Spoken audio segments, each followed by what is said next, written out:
Inaabutan na kami ng init. Minsan iba napapasuko na. Minsan iba nagdudugo na ilong. Sobrang init.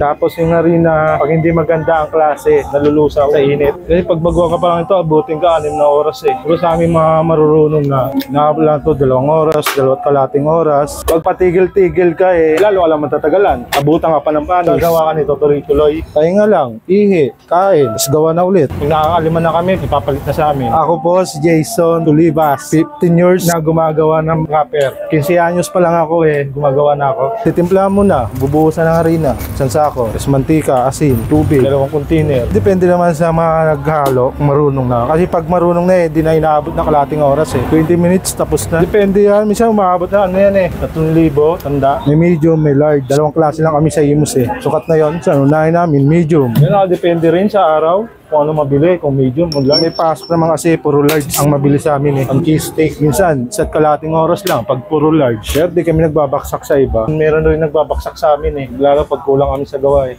8 per tanda. Sa large, 12. Ang isang buhat, 160. Pero depende pa rin sa suki. Kasi may suki yung binibigyan namin, mura lang eh. Ang pinapahida na ng mantika yung mga gilid-gilid para walang sabit, walang dikit. Luto na yun, angat na lang yan. Sunod na namin nanganguin. Mahirap kasi hanguin pag hindi pa umaangat eh. Nakakapaso sa balat. Tumatagal lang wrapper namin eh 3 o 4 days. Dapat yung mapaubos na namin. Nag-iba na itsura ng wrapper ng ganun eh. Giging magapok, ay naabot na ng amag. Sabi namin sa mga namimili, para di sila masiraan ng wrapper, mapaabot pa nila ng 1 linggo. Baklasin muna nila. May nila, lagay nila sa rep. Pag di mo binaklas eh, di mo hinimay agad eh. Nilagay mo agad sa rep, pangit na baklasin yun. Pag lalagay mo sa rep, baklas na lahat. Hindi naman sila malugi sa pamimili ng wrapper.